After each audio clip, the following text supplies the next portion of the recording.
Hello everybody, welcome back. My name is Peter, this is Tech Suvara, and today we're going to dive into Apple's take on reactive extensions called Combine. And if you don't know what that means, well then join in and find out.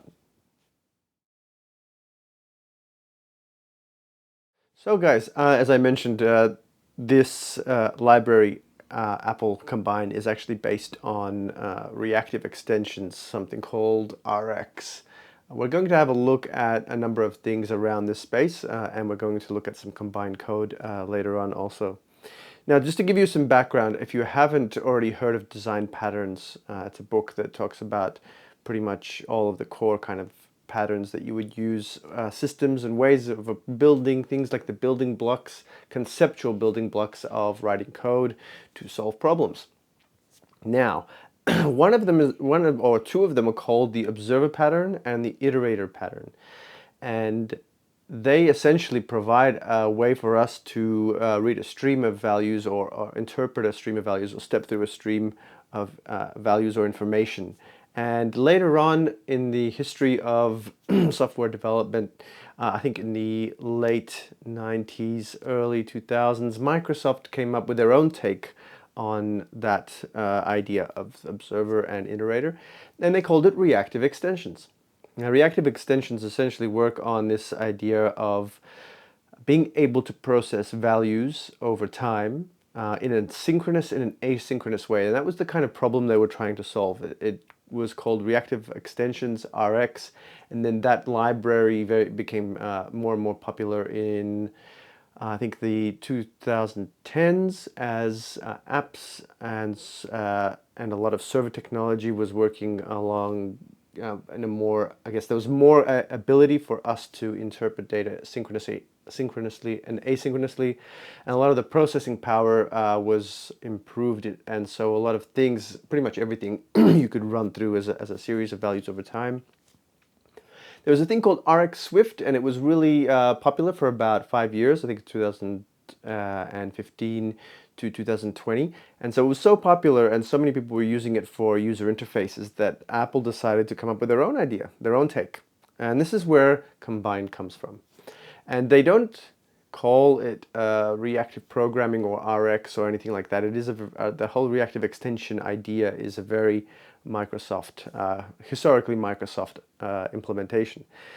So Combine uses the same principles of observer and iterator, but they call them, I guess, publishers and subscribers, and they kind of do it backwards. So it's a little bit different in that it's hard to explain why it's backwards, but there's no such thing as an observer, and there really isn't an iterator, so to speak, that you work with on the Combine, but behind the scenes there is iterator implementations that you use processing it.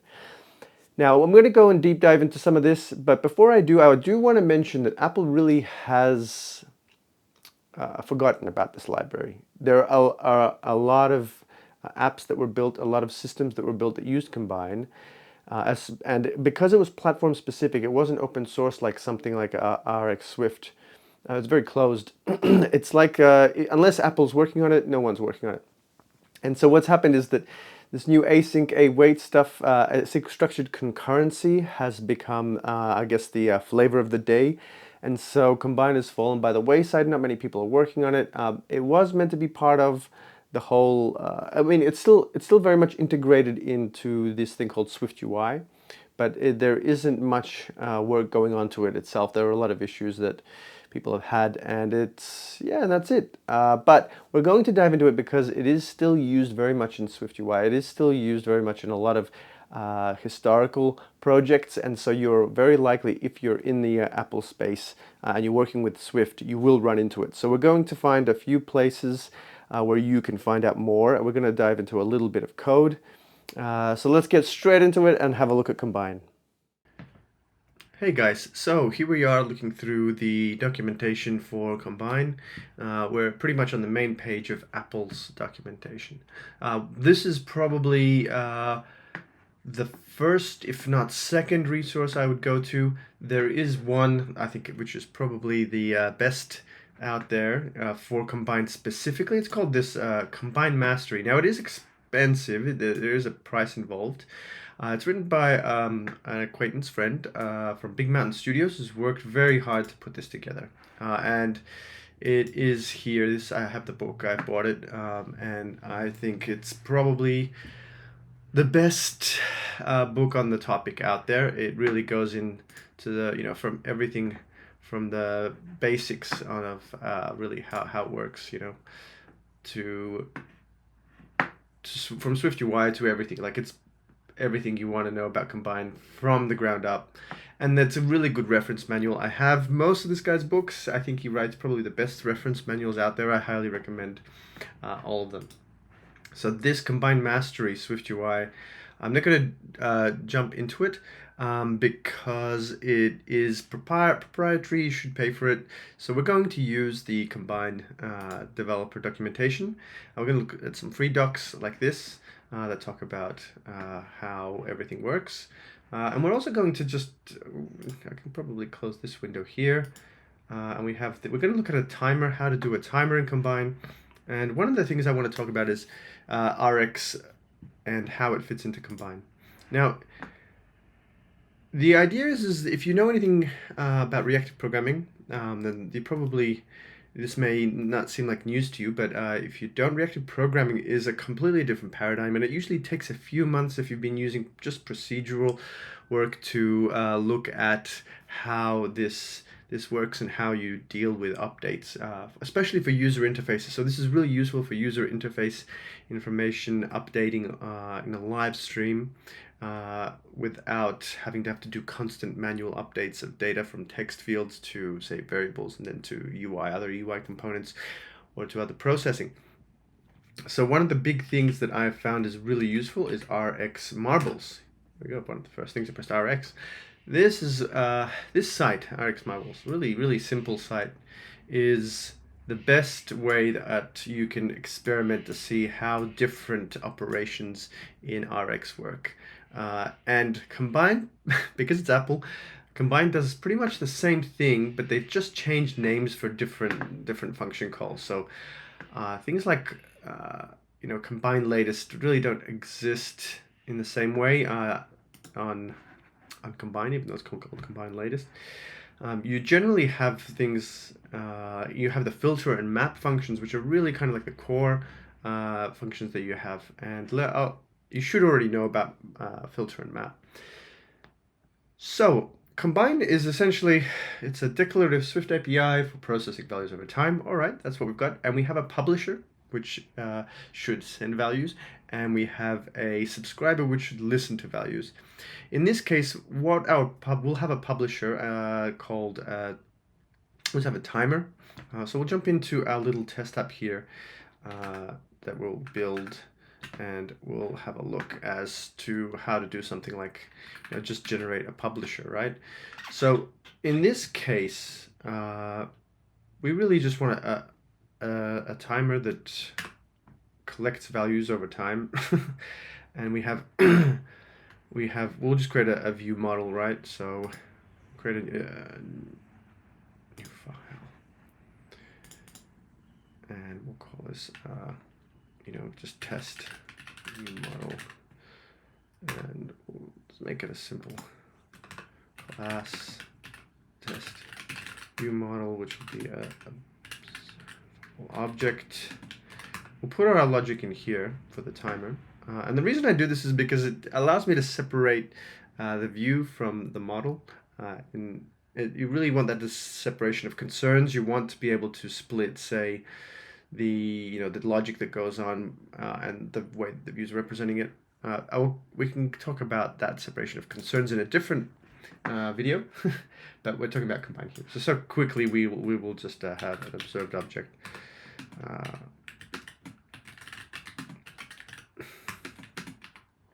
Okay, so we've got our test view model, and we're going to have a timer value in here, and we'll have it published. So it is this underneath the hood, right? This is why Combine is still useful, because it does use Combine underneath the hood. These published variables kind of feed into content view and into views. and they update values over time. So we'll just have like a time value here. We'll just say int for now, right? Equals 0. So we'll also have our init, and we can just make it a basic init. We don't need to initialize anything, and we need to pass anything into our initialization. So here, what we want to do is we have a publisher, right? So we have a timer, right? And we don't use the block to update. Let's have a look back at the documentation. So we have our documentation here. We'll look at, how do you replace timers with combined published element timers. And one of the things we need to do is always have, I guess, cancellables in this case.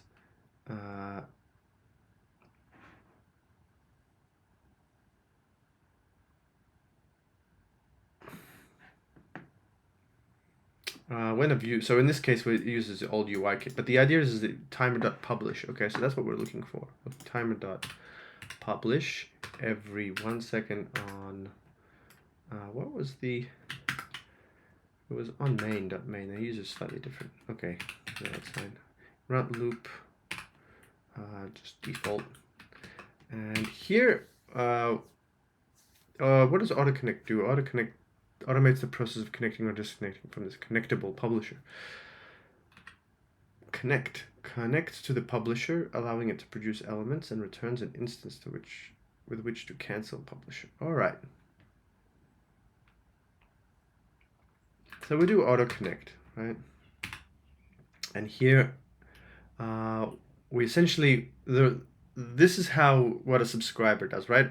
So we have now a subscriber object after the publisher. So a subscriber is something which will sync. So you can see here it accepts a subscriber, and we have another one which is assign. And assign I use very often to assign from, say, a stream of values to a live value here in the view model. So we'll assign to, say, time value. Okay. Now, this is likely not the right type, because, yep, that's what I thought. You cannot convert published into expected type. Time, publisher, date. So this should be, so what we want to do is we want to take in, this is where map comes in, right? So map is also, it generates another published value. So in this case, we have our date in, and we'll just go and we'll convert it to an int date. Let's see, time interval. Since time interval, let's see, what do we have? Just what's a nice? we want to convert it to an int, right? So we can just cast it and see a double. So it'll remove our fractional component, but essentially here we go. So we have every 1 second we will publish a value, and we'll have a time value here. It'll be a large value since it's a long time ago. So we'll go back into the content view, and we've got our test model here, and we'll just say we've got an int, and we want to display the value as it changes over time.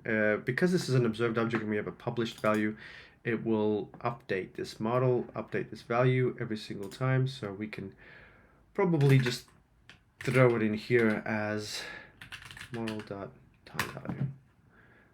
And there we go. We've got a little timer. So the great thing about this is just in this really, really simple example where we generated a timer, we really should make it cancelable. I think, do you store this? Can you store? No, this is assigned. Returns a cancelable.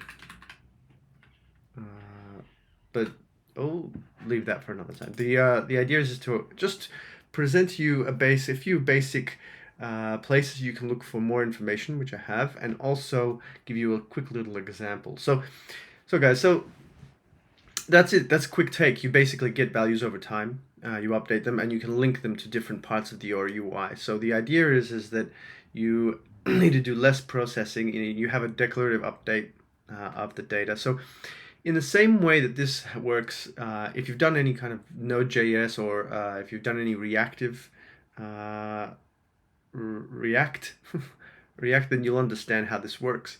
And React works on the same model. They use a document object model that updates only data when it needs to update. So they use a very optimized method for updating streams of values. Now you have, there used to be a lot of different platforms from Microsoft specifically taking advantage. This is a whole platform of code. They try to compete with Facebook's React, but didn't really get didn't have much luck with taking over the I guess the web space at the moment. Really, you've still got like a lot of like old classic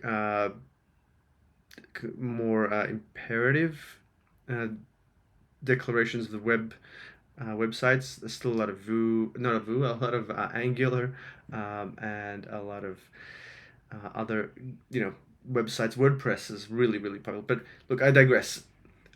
If you guys want to dive into Combine, it is an excellent way to build apps, really clean way to build data linking to UI. It works really fast and it's really smooth and really you can spin things up really quickly. Like in this case, I just did this and did a timer. In UIKit, it would have been a lot more involved and a lot more bug prone.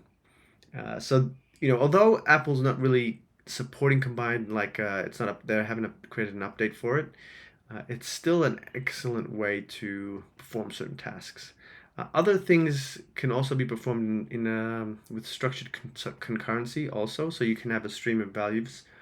But there's certain cases where combined and reactive types of programming, like using the observer pattern, just makes more sense. And that's the idea. So basically what's happened now is we have had all these design patterns 20, 30 years ago. They've evolved to these different platforms, and there is no one size fits all. Like that's different design patterns are used to solve different problems, and that's why they're design patterns to solve different problems. And so I really hope you got something out of this. I really like working with Combine for UI integration like this for iOS. You have the same kind of thing called data flows in Android. We're not going to go into that this episode. So guys, thanks for listening. And next week we're going to, what are we going to do? Let's dive into something low level. Let's dive into some kind of Mac OS kernel bit of code and dive deeper into the operating system. But we're still on Apple. We'll probably jump to C, jump out of Swift. We're going to be doing some kernel code, so we're going to go and explore that. Okay, guys, I'll see you at the next video.